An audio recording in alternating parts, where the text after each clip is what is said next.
The Secrets of Star Trek is brought to you by the Star Quest Production Network and is made possible by our many generous patrons.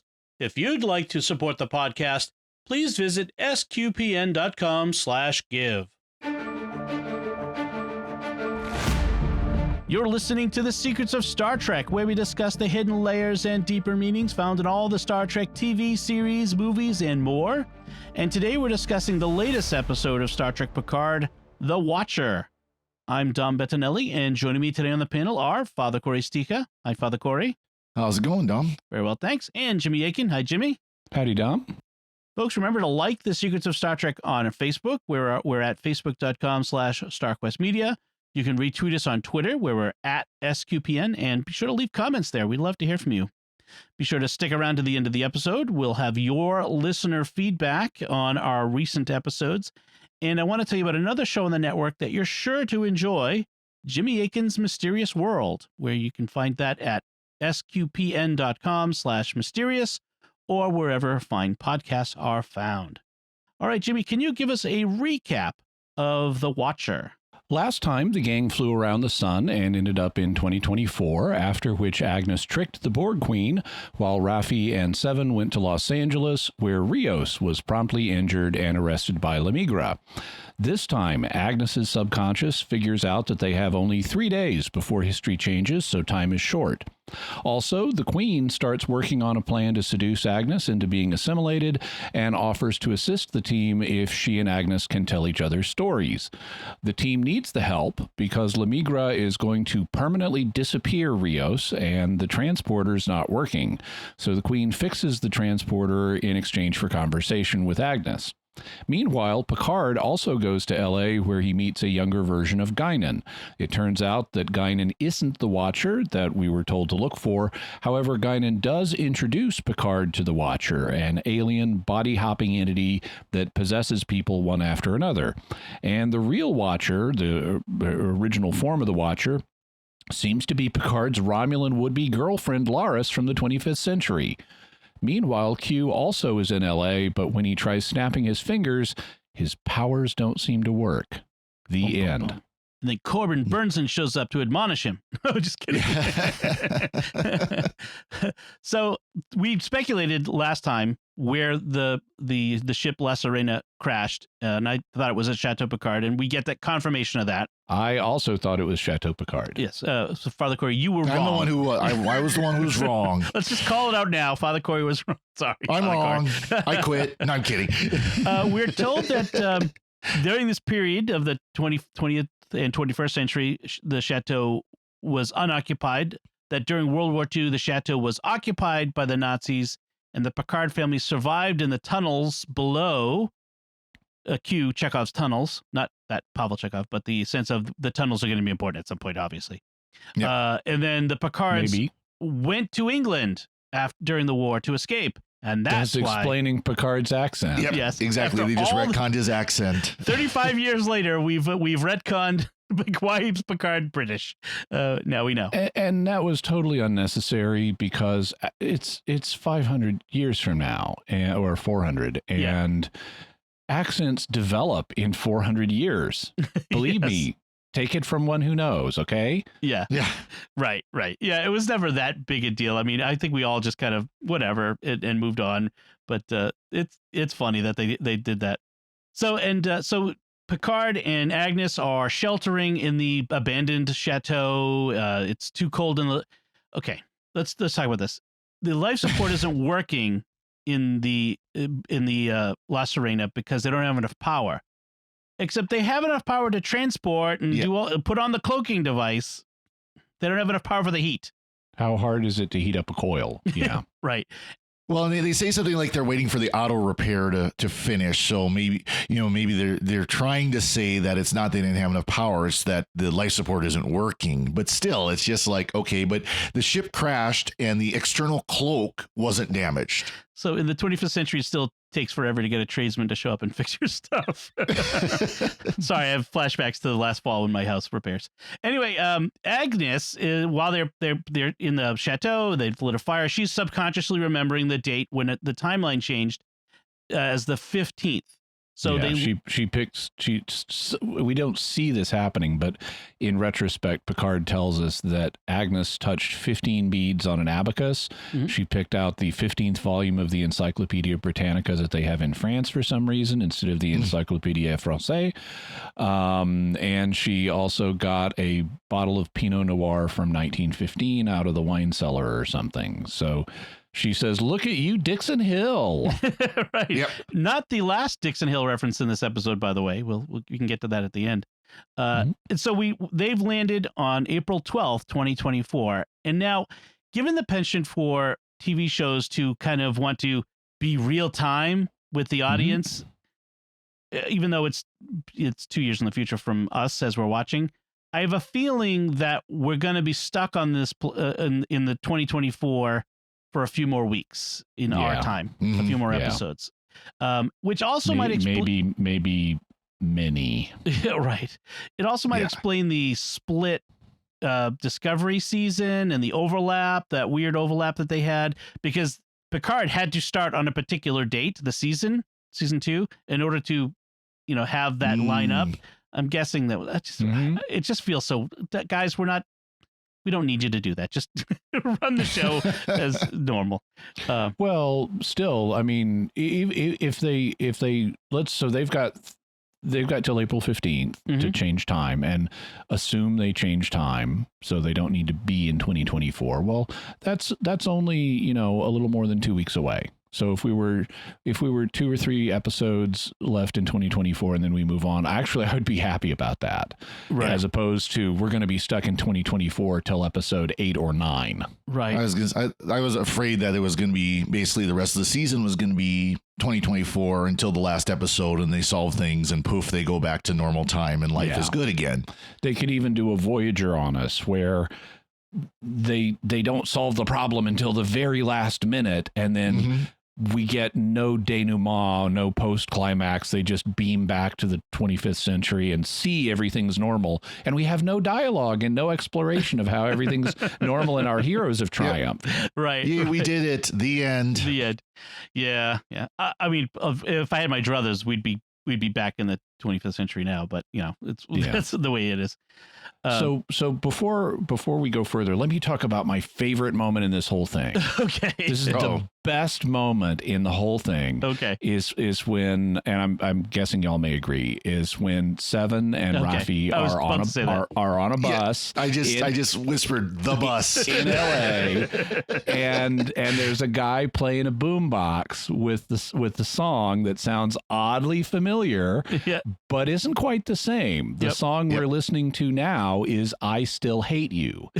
And they look over, and there's this punk guy, an older punk guy, and they're like, "Could you please turn that off?" And what this is a callback to Star Trek Search for Whales, right, where Kirk and Spock are on a bus in San Francisco, and there's this punk guy with a mohawk listening with a loud boombox, listening to the song "I Hate You." And when Kirk tells him to please turn the sound off, he flips Kirk the bird, and then Spock neck pinches him, and everybody cheers because the obnoxious sound is now off. So now we have Seven and Rafi on a bus in LA. We're listening to this punk guy play really loud "I Still Hate You," which is just a rewritten version of the same song. And when they tell him to knock it off, he's like, "Oh, okay, I'm sorry. I just really like that song." And he's totally humble and fine about it. And the joke is, this is the same punk. Yes. He's played by the same actor. It's the same actor. Yes. It's awesome. Same actor. He's learned his lesson. And this is just wonderful for a longtime Star Trek fan. Same actor, same boombox, same. Of course, he's the one who wrote the "I Hate You" song, wrote and performed the "I Hate You" song. He also wrote and performed the "I Still Hate You." I still hate you. So it's all the same. That is the best scene of the whole episode. It was Star Trek fans rejoice. Someone was complaining that the new writers don't know their Star Trek history, and I'm like, this Picard especially is filled with references to old Star Trek. So is Lower Decks. Yeah. Discovery, you could make the argument that they don't care, but Picard and Lower Decks both, especially. Lower Decks is basically a love letter to fans. I mean, definitely. But yeah, this one, I love that he's apologetic and I'm sorry, I just really like that song. I'll be quiet. So now criticism time. Okay. Why doesn't the Borg Queen have nanoprobes? Why isn't she assimilating them all right now? Didn't they give a line of dialogue a couple episodes ago when, like, before her execution, that they'd stripped her of her nanoprobes? Yes. It was one of those things, like a background announcement from the computer that nanoprobes removed or something like that when she was still in the stasis pod. Great, but it needed to be more prominent because otherwise you have audience members who miss the background line wondering about this. Yeah. Yep. Yeah. No, that's true. That is, it's one of those things that a lot of series forget when they have these long arcs where it's a multi-episode arc, is you've got to remind people of why something obvious isn't happening if you've not really hammered it home. Mm-hmm. So the Borg Queen does try to get into Agnes's head using this longing for connection through assimilation.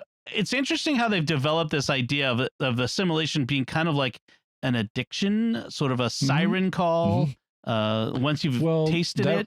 That sort of came in with Voyager. Yeah. Because after Picard was assimilated, he didn't have any, oh man, I wish I was in the collective stuff. Yeah. But with Seven, it was like her coming off of, crack or something.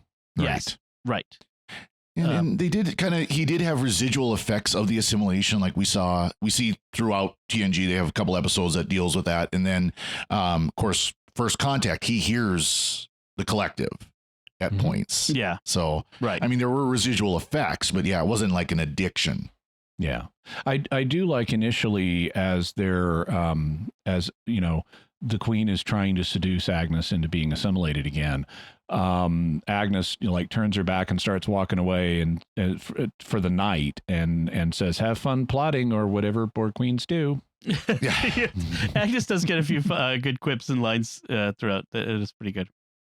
So the Picard ends up getting transported to the coordinates for the Watcher, and that they bring him. Unsurprisingly, no one except Picard is surprised that it's 10 Forward in Los Angeles, the bar that he was at before, and Guinan. Number 10 Forward Avenue. Yes.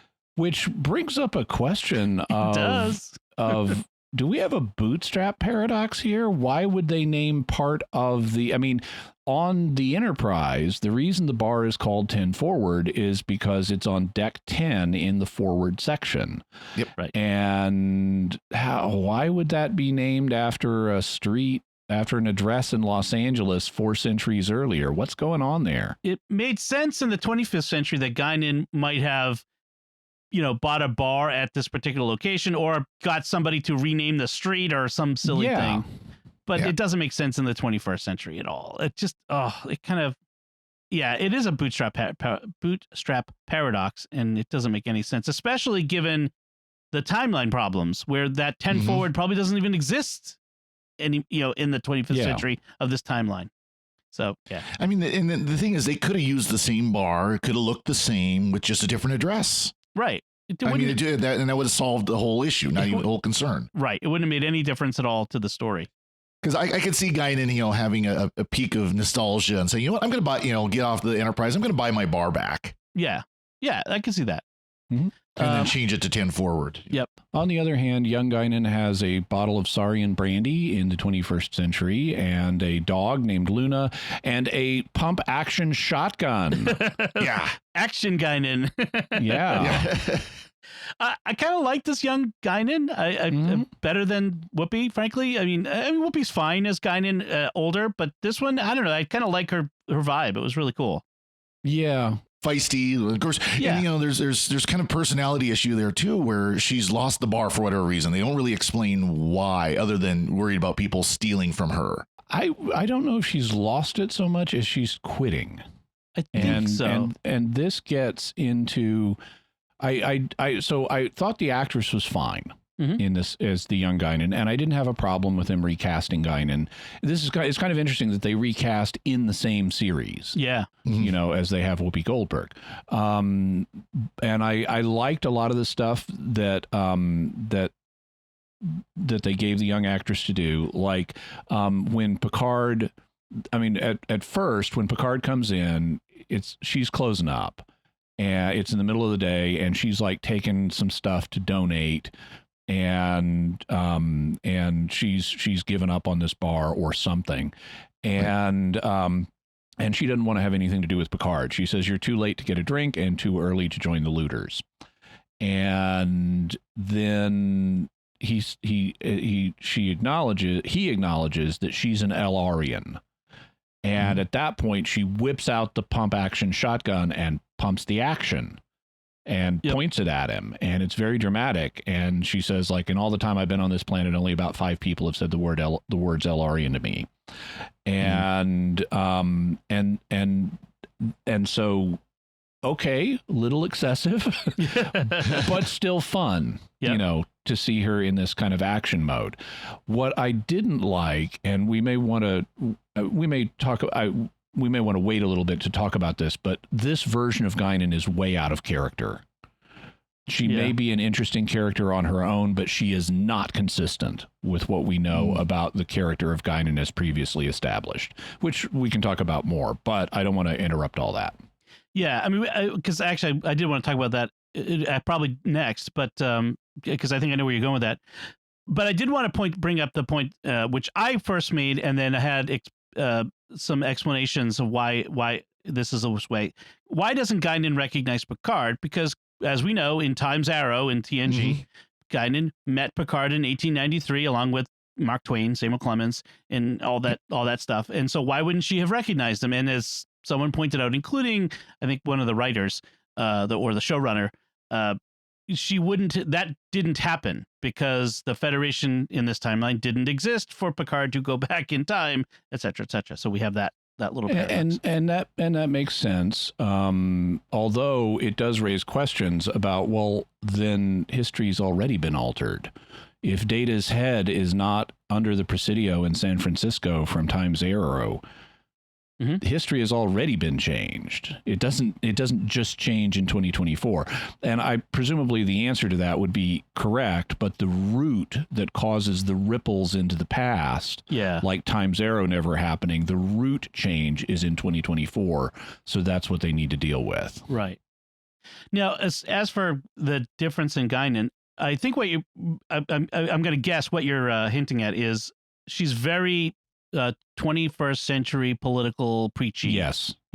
There's no way that Guinan, I mean, number one, despite her skin color, Guinan is not a human. She didn't grow up in a prejudiced, segregated society or anything like that, and so she's not coming with the same frame of reference. Then Guinan, so what we know about her character is she can navigate 1893 America with grace. Yeah. She obviously is not sweating every little time a racist looks at her funny. She's risen above that. She's like Uhura in the original series. It's like, why would I care about a name that someone is using? She's risen above that. And so if Guinan can navigate 1893 America, as bad as racism was then, there's no way she should be flying off the handle in the 21st century and talking to Picard like the only people who can have patience are the ones who look like you, meaning white, not like me, meaning black. And it's like, okay, have a sense of, I know that there's a lot of woke stuff that tries to exaggerate the degree of racism in our society today, and racism is real, but it is nothing like it was in 1893. No. Realism, please have a sense of proportion. If this character is serene enough and self-confident enough to not care about racists in 1893, I mean, I'm sure if one really got in her face, she'd, blast them or something. But if she's able to work with Earth society in 1893, she can certainly work with her society in 2024. Right. Right. Well, they're obviously setting up, and I kind of forgot about this, is they're obviously setting up that this is when Guinan leaves Earth to go back to her home planet to then encounter the Borg and be a refugee from the Borg. So it looks like the way they're setting it up is not that she just decided to go back home, but instead she got so fed up with humanity that she just gave up and left. Right. We get check boxes for climate, killing the planet, the rich having too much, and not spending any of their money to fix it, and then racism, and so we like all of these check boxes. Yeah, and this is why. So, a couple of thoughts. As you mentioned, it's all over the map in this episode, the preaching, and it wasn't as bad in the dystopian future because it's removed enough from our society that it doesn't clearly correspond to anything. And in 500 years, society can change in dramatic ways. But then if you go to 2024 and you're telling us this is before history has changed to the dystopian totalitarian future, you're basing it on 2 years from now. And it is too close to home in the sense that if you're portraying things, you're preaching directly at people today. It's not veiled. It's not under an analogy of a distant time or a distant world or a distant culture. It's right up in the here and now. And you're preaching directly about now. And this is problematic. Number one, it violates Mark Twain's dictum that fiction must never overtly preach, because it interferes with the art, and wow, does it. And second, you're only going to be affecting essentially this is virtue signaling for woke people in the audience, because those are the only people it's going to appeal to, because others will recognize this is not our society today. Things are vastly better in 2022 than they were in 1893. And it is just unrealistic to portray, our society is the worst ever. No, our society is imperfect, but it is very far from the worst ever. And it's not just with the Guinan stuff. It's also with the Rios stuff. Now, there is a great scene with the Rios stuff where Seven and Rafi have gone to the LAPD to try to find out where Rios is, and you have both the desk officer and one of the people in the lobby misunderstanding Rios's name, and it's like Crystal Ball, is that a stage name? It's like, well, I don't know where they've got Crystal Ball right now. It's Cristobal. Yeah. And that's funny. That's good. But then it turns out that they're permanently disappearing people, like in Argentina during the Dirty War. And this is too close to home. It's too unbelievable that in 2 years, America is going to be disappearing immigrants. I mean, illegal or not.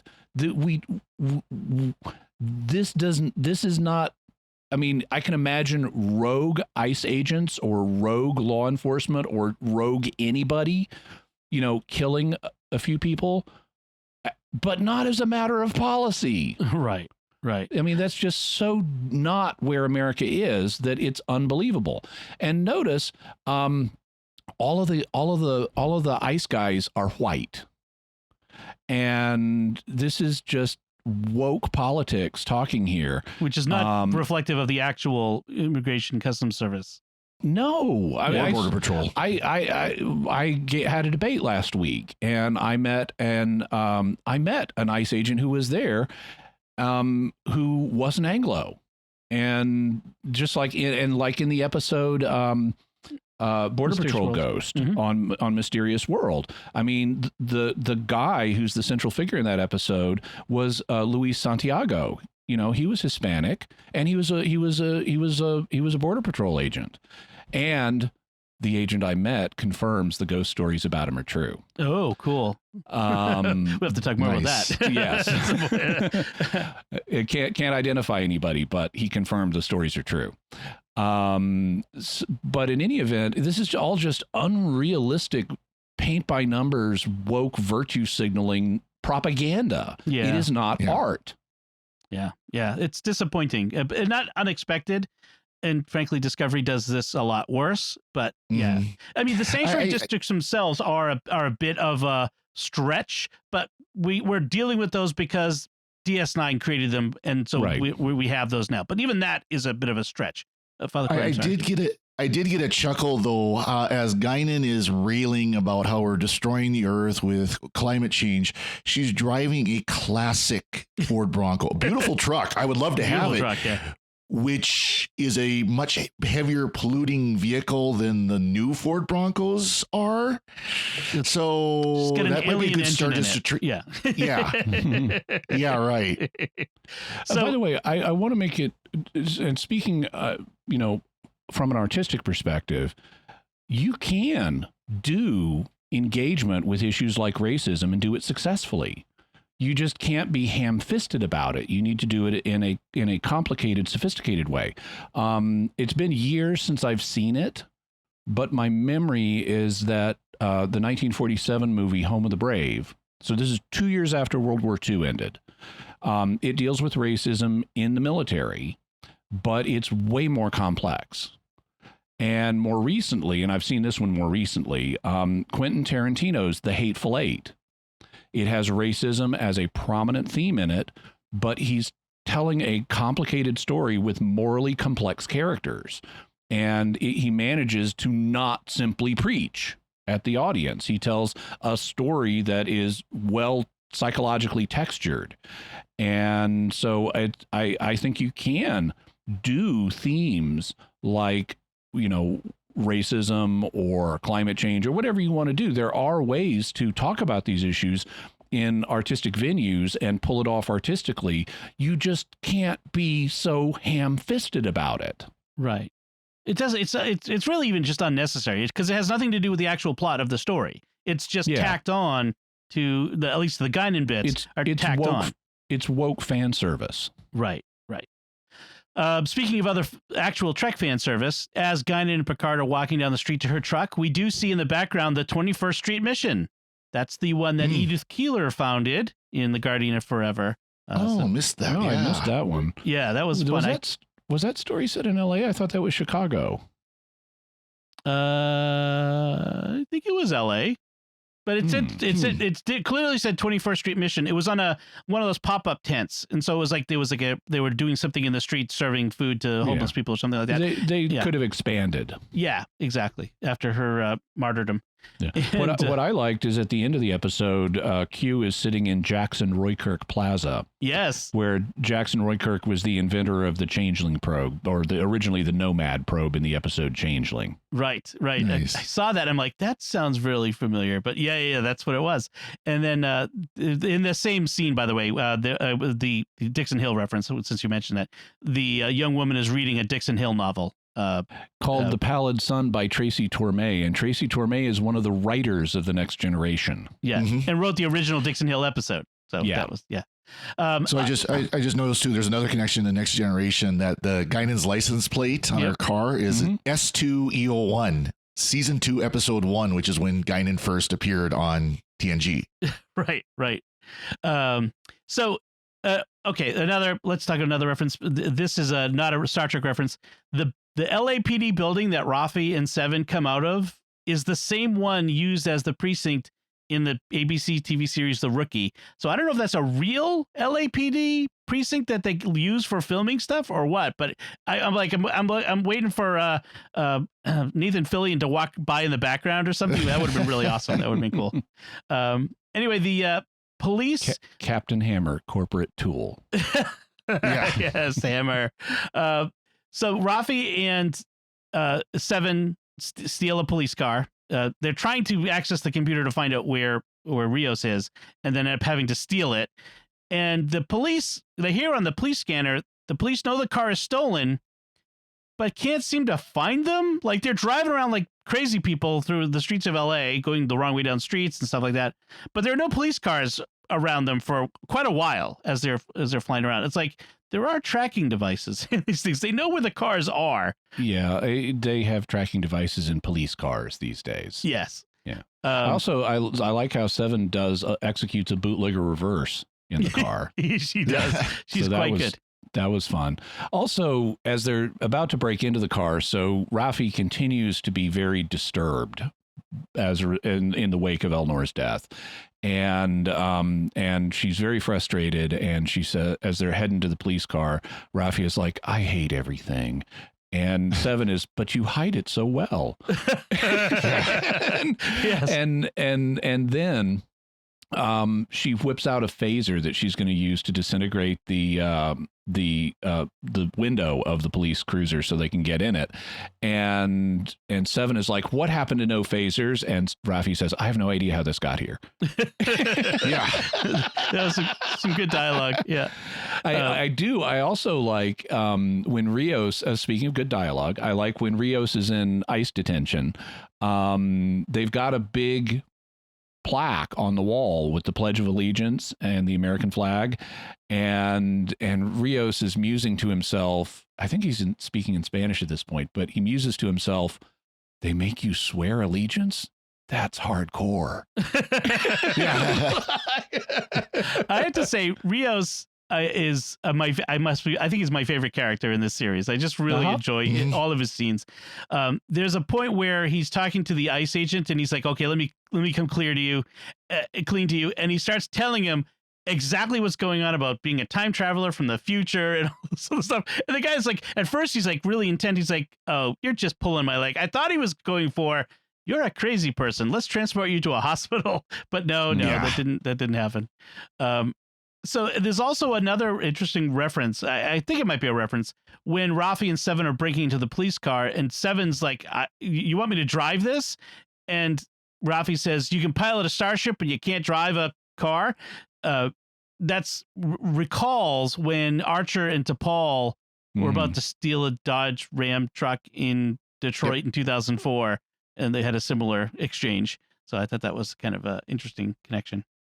So Agnes has to get the Borg Queen to help her fix the transporter so that they can save Rafi and Seven.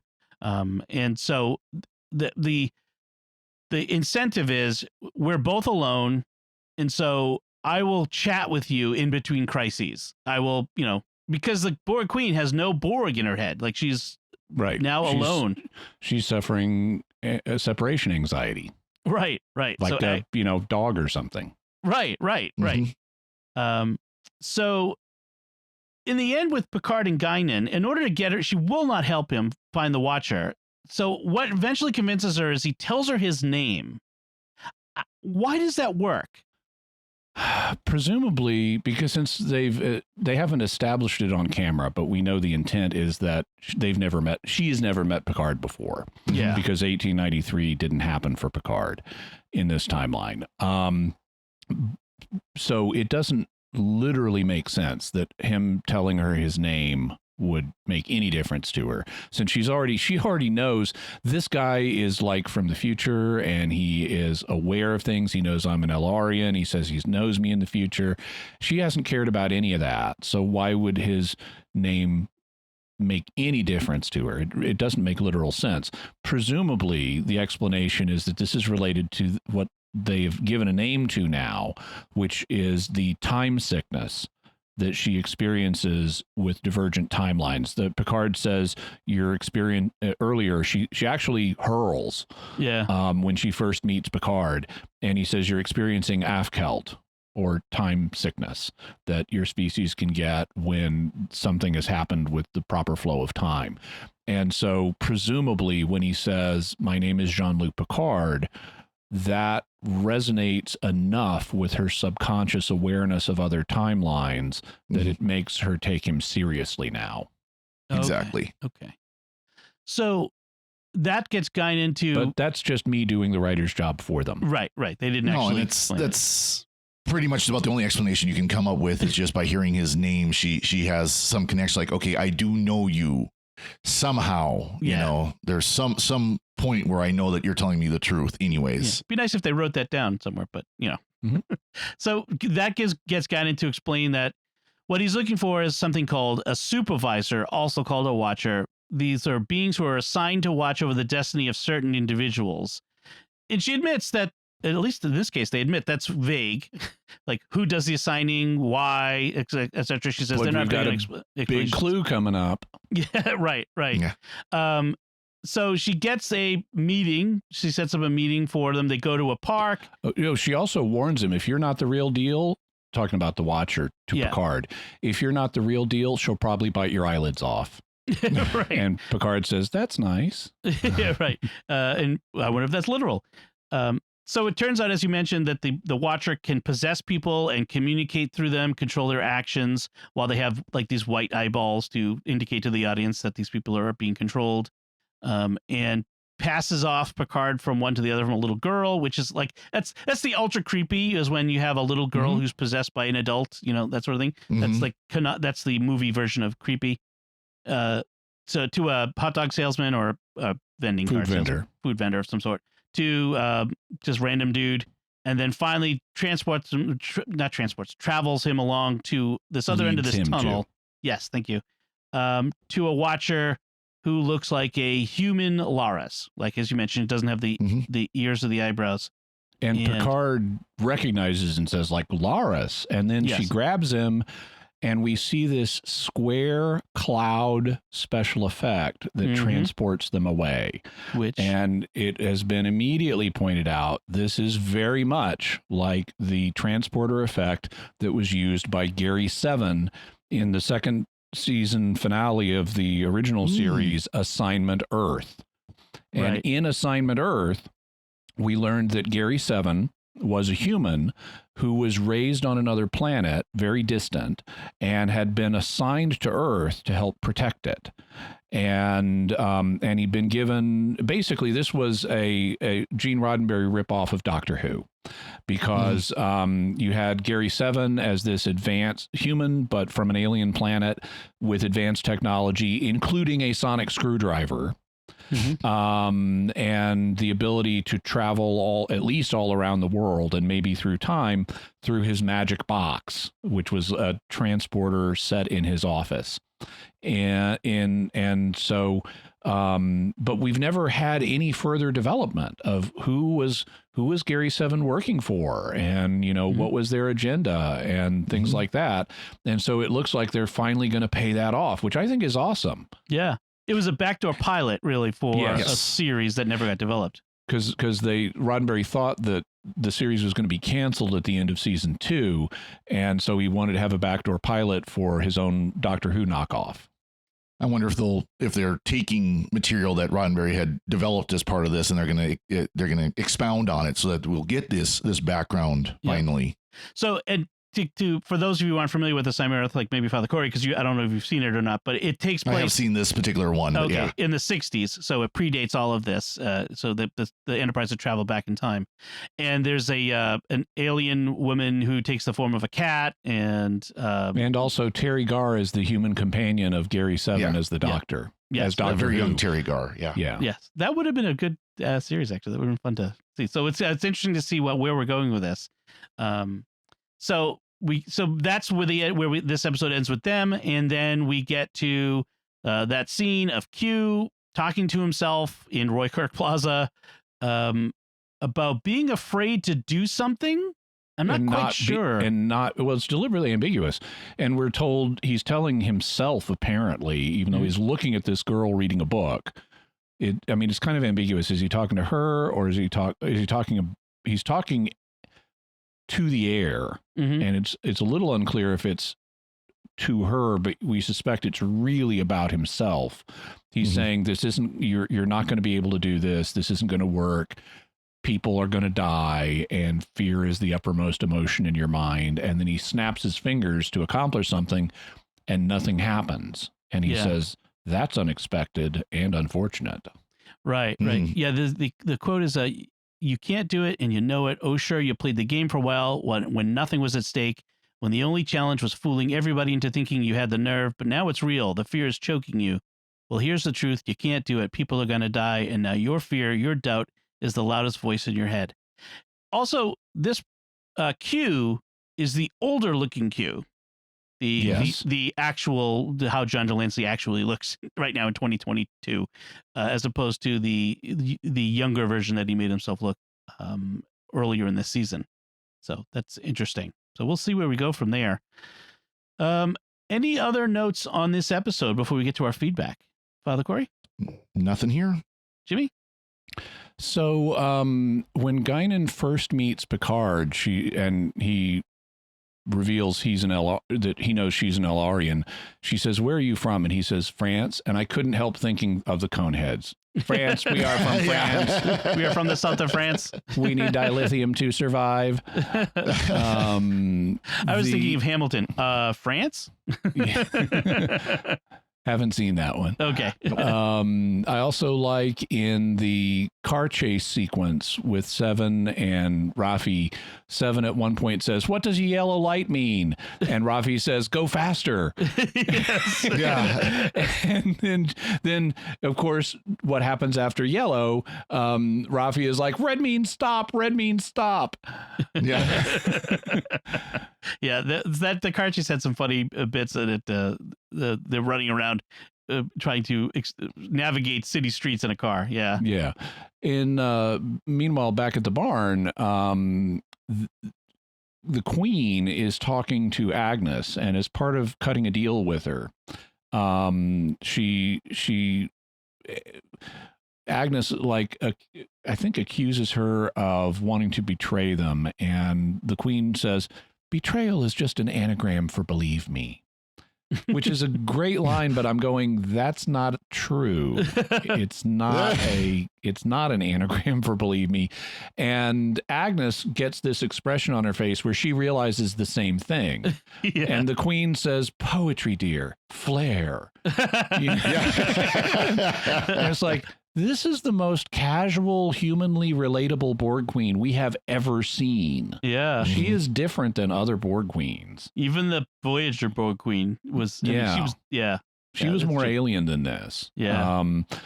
Then I like a funny moment where, so as part of the car chase, they're chasing down Rios's truck that he's on, his immigration truck, and to rescue him, and they're surrounded by police vehicles, and the police vehicles, like, someone gets on a loudspeaker and tells Seven and Rafi, "Get out of the car," and it's at that moment they transport away, and it's like, well, they got out of the car. Yeah, that's true. Yep. Awesome. All right, so that's it for our discussion of The Watcher. Let's get to our feedback. Our first bit of feedback comes from Bennett on Facebook, who says, "I'd love to hear you all speculate. Do you think it's a red herring that they chose to hide the identity of the Borg Queen on the Stargazer?" We have a couple of feedbacks related to the identity of the Borg Queen on the Stargazer. I would say, I think we have Chekhov's mask here. And they even called out its significance by having Agnes say, "That's new." Yeah. So I think when the mask comes off, we will know who the Borg Queen is already. Probably not going to be Annie Wershing, the actress that we're seeing as the Borg Queen now. No. Well, and I'm terrible with recognizing voices, but I couldn't tell you who the voice was, because there's that last point where she says, "Picard, look up," which is what Picard's mom always said to him. Yeah. And the voice changes at that moment from the Borg, multi-voice to just the single voice. And the actor in that scene, in that episode, is very conspicuously uncredited in the credits. So if it were just Annie Wershing, I think they would have just credited her. So I feel like that's a significant clue as well. And relatedly, we also got another piece of feedback from Kevin on Facebook. The Borg Queen on the Stargazer is almost certainly not the same one as the one they're traveling with, as they made a point of hiding her face. So they clearly intended to be something shocking. That she says, "Look up," suggests it's someone Picard knows. Speculation based on what we've seen so far is, after the first episode, it looked like it might be Picard's mom, which would have been eye-rollingly terrible. I'm now thinking the strong hints of a connection between the Borg Queen and Dr. Girardi suggest it might turn out to be her. Possible. That's interesting. It would be an interesting fate for Agnes. Could be either one of them. which would then explain why they're petitioning to join the Federation and be the kinder, gentler Borg. Yeah. And given her connection to cyborgs and androids and that sort of stuff, all interesting. Borgism with a human face. Yes. The next feedback comes from Mark on Facebook. Something that occurred to me when y'all were discussing the sanctuary districts and the Bell riots.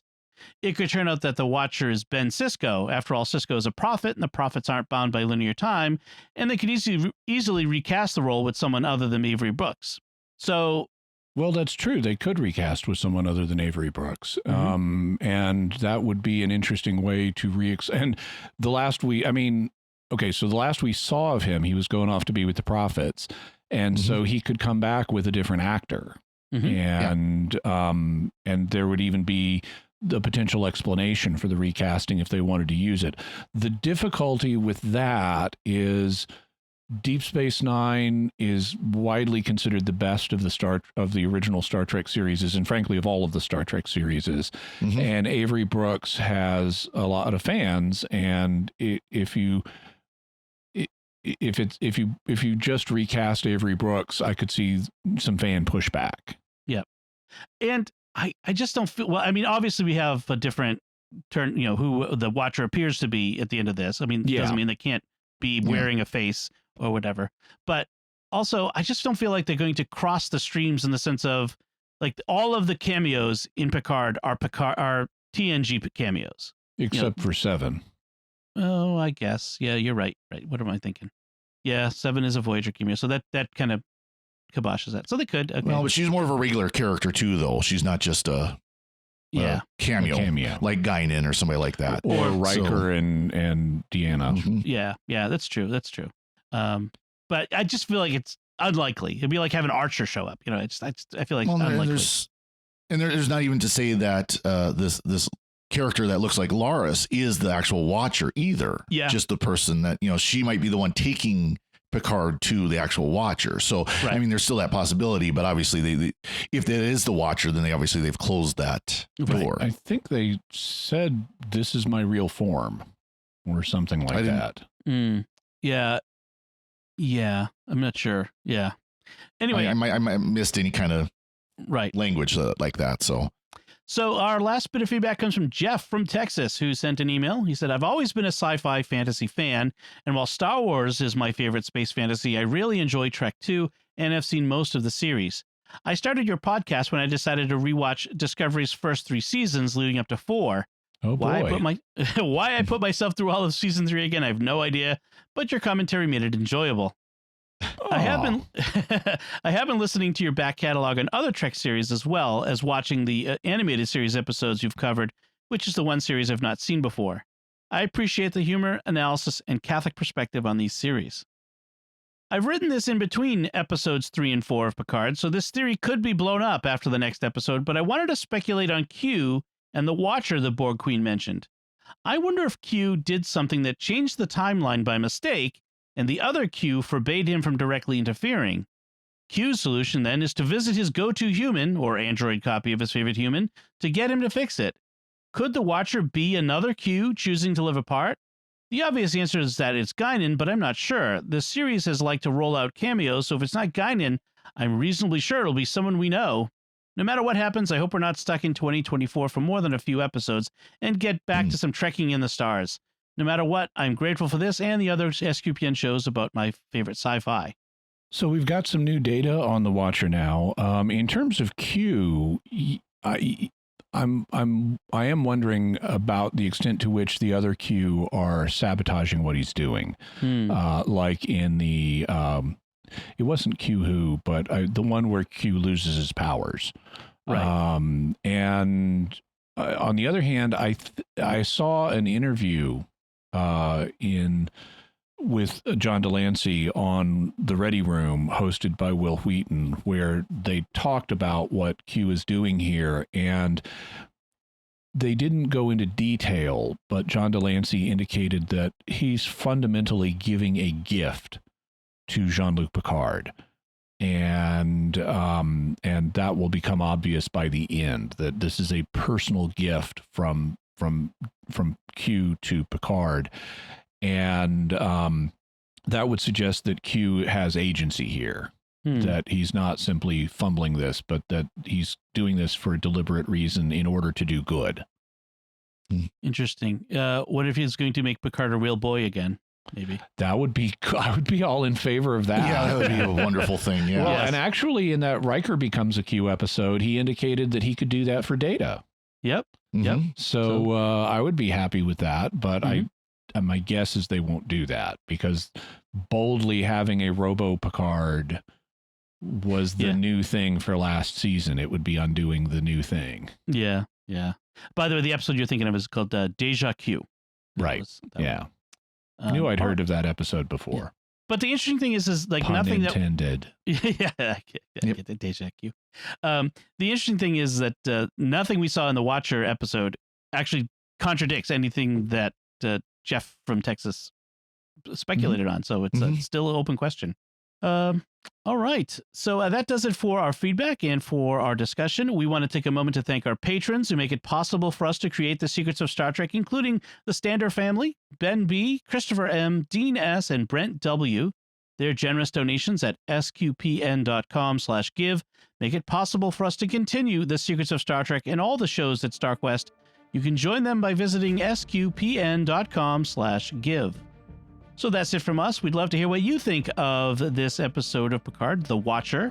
You can let us know by commenting on the show at sqpn.com/trek or our Facebook page at facebook.com/StarQuestMedia, or send an email to trek@sqpn.com, or join our new StarQuest Discord community.